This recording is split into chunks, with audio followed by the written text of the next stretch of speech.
if you're still here, that's on you. Between clean sheets. Do I think that you need my hot take on every MLS kit that came out ahead of this 2024 season? Maybe, actually. I feel like they all came out at once, and I haven't even seen all of them or judged them for myself. So I feel like you could join me on this journey. Let's hang out together and help me answer two questions. One being, objectively, is the kit good? And number two, perhaps more importantly, in this era of Apple MLS Season Pass, Inter Miami doing God knows what with money I know that they should not be spending, does the rising tide raise all ships? Is the kit that any given club came out with this year a better design than the one that they had previously? So join me on this journey while I make my way through the Eastern Conference. Why don't we start there? At some point in early February, EA Sports and FIFA, the video game, which I've never played, but I really, really want to, there was a huge leak. A bunch of MLS sickos, of course, were sharing super grainy photos, and tiny ones at that, like super grainy thumbnails of each of these kits and critiquing them as if you could get a feel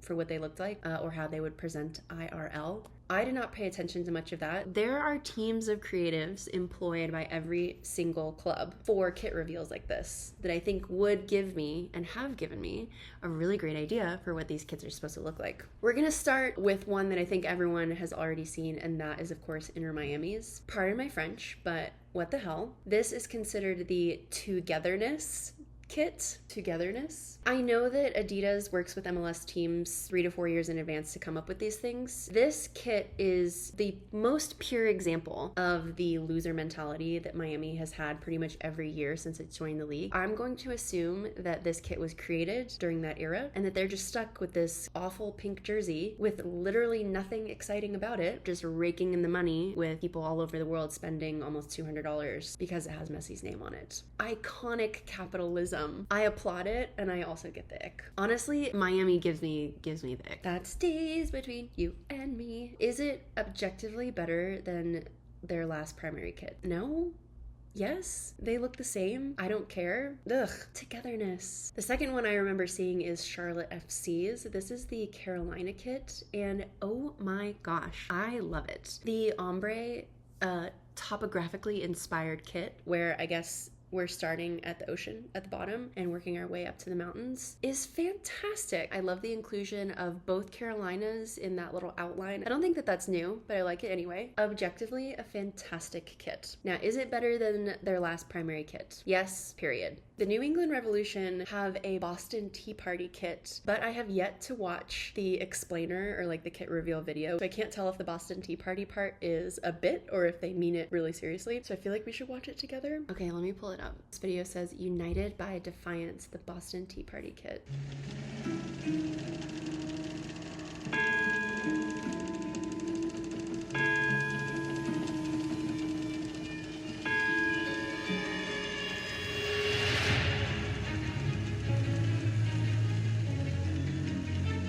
Oh my gosh, there's ships in the background.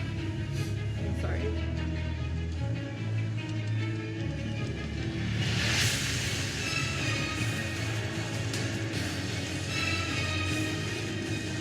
Where's the tea? Oh my gosh.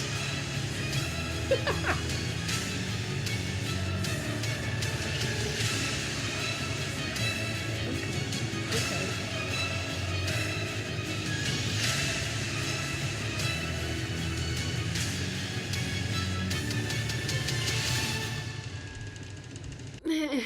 Okay, where's the explainer? Objectively, it's a good kit. What it has to do with the Boston Tea Party, I have no idea. American colonists frustrated by taxation with our representation. Snooze fest. Dumped 342 chests of tea into the Boston Harbor. The Tea Party was the first major act of defiance to British rule over the colonists. Okay, what I love about this is the New England Revolution are one of the few teams who have kept true to their very American name. There's no like FC, SC, Real, blah, blah, blah that American teams now feel like they need to assume. That is very American and very defiant. I just don't know, looking at all these dots, where where the tea is coming from and what is it defying. If I'm being honest, it kind of just looks like something from Forever 21. I'm gonna say it's objectively okay. Speaking of taxation with art representation, let's go to my team, DC United, and see what they've got. This is the Icon Kit. I like the red trim. I like the design. I've seen DC United, and I know that it could go more basic than this. The Frederick Douglass Memorial Bridge, located just blocks from Audi Field, serves as the model for the Icon Kit. The Frederick Douglass Bridge has gone through some major renovations and now has a freaking roundabout, which, depending on what event you're attending at Audi Field, can be a danger zone. I'm not speaking from personal experience. Okay, I like it. Objectively, it is a good kit. Is it better than their last primary kit? Yes. My bias here is showing in my absolute rejoice that they no longer have XDC as their kit sponsor. Toronto revealed a community kit, pays homage to the team's new Global Toronto Area campaign that celebrates the diverse cultures, places, and people that make up Toronto. It's kind of hard to see what a super light design is on it. And if you can't see that, then it just looks like a white kit. Oh, the global community is white as snow. Toronto's gone through a lot in the past couple of years. I guess it could always be worse. Objectively, no, it's not a good kit. Is it better than last year? Oh! No, last year's was not great. I do not like it. The kit I do freaking like so much. It's called the Energy Kit, inspired by the vibrant display of colors, costumes, and sounds of the Toronto Caribbean Carnival.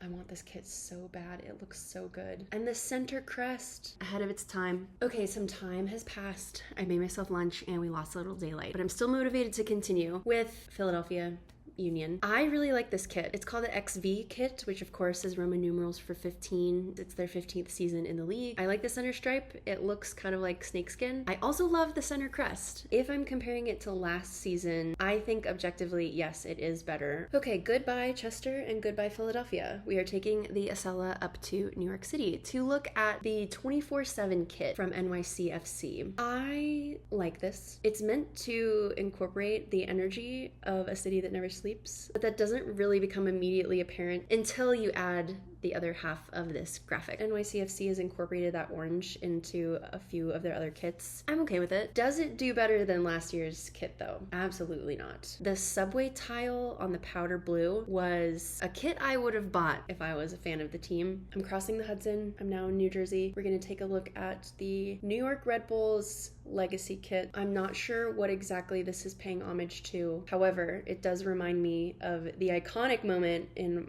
my culture. My orthodontist in middle school asked me what colors I wanted for my retainer, and for some reason I was really obsessed with the red and black combo, but it looked like this. It was messy. A little bit of red, a little bit of black, tossed aggressively together. Objectively, it's fine. Does it do better than last year's kit? 1000% no. I really liked the design that they had for last year. I remember it being the kit that Noah Beck wore in that one MLS season pass commercial that was on like all season. Subconsciously indoctrinating us with some MLS propaganda. Can't wait to spew it when it fully takes effect on me and my body. Heading west to Ohio, I need to sit down. I need to remain sat. I'm already sitting. I need you to sit down and really think about this jersey. Obviously, Charlie Brown comes to mind. I want you to ask yourself why anyone would ever think that that was wrong. I freaking love this kit so much. I'm showing my bias and I don't even care. I grew up in Southern California. I'm a Knott's Berry Farm girly, but I also know people have spent time dunking on a grainy photo of it because it was leaked. It's really hard to fight the first impression. I immediately thought of the TIFO and two-pole possibilities for supporters embracing the entire Peanuts universe. I really like this jersey. Don't know if I would buy it, but I would love to see it on the field. How it compares to last year's jersey, I mean, it's better. Let's just say it's better and be done with it. The last couple of kits I want to mention are ones I have not seen yet. So you are going to watch me live react. I don't know. If that's what you came for, you're finally getting it. You're welcome. Chicago Fire. Not the TV show, not the actual fire. Return to red jersey. Ooh, that is the brightest red. It embodies the fiery spirit and collective determination of Chicago's players, fans, and city. They are bursting in flames. Really hard to see any sort of texture on it, so I'm just gonna assume it's a pretty basic red jersey. Objectively, okay. Now let's look up last year's. I'm pretty sure I remember being great. Wait, I'm remembering the secondary jersey. I do want to talk about this for a moment. The pattern itself is supposed to look like the Chicago City flag. I do really like this one. Apples and oranges though. We're going primary, secondary. Can't be doing that. You can kind of see a design actually. I like that. Because I can't really see the detail on the red one, I'll say objectively, this one is better. Looking at Montreal, I'm gonna say it's okay. It kind of looks like something I could create on Microsoft Paint, but I am very nostalgic for Microsoft Paint.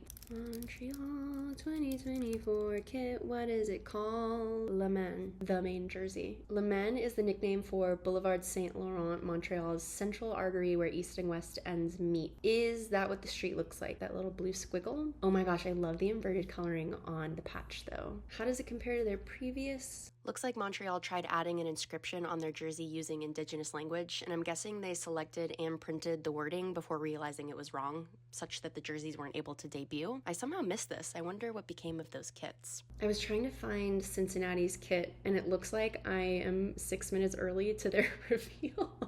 I have like 15 minutes. So, I swear to you, Apple, nobody wants that feature.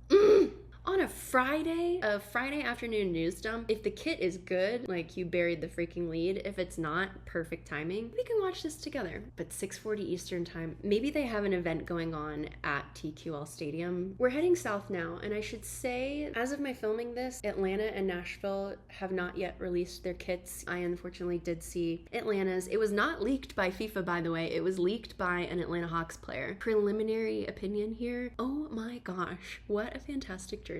So I guess I don't have anything to add there. I think it's their primary. I'm not entirely sure. While we wait for Nashville, because I have yet to see that, this is the freaking legacy kit, rise for Orlando. It's not white. It's a light purple. The freaking crest, a nod to their USL roots. I love this jersey so much. Okay, it's 6:40. Let's watch this together.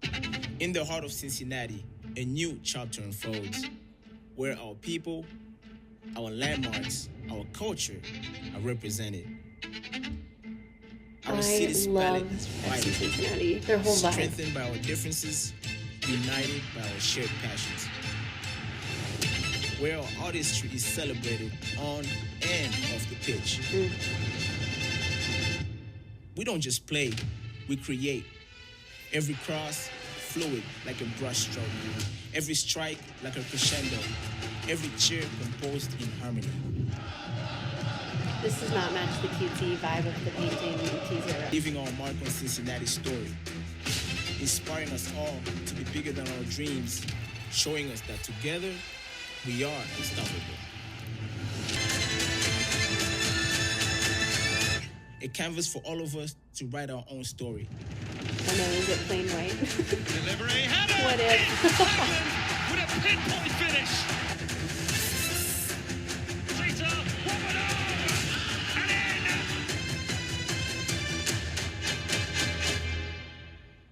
Hello? Make your mark on your canvas, all for Cincinnati.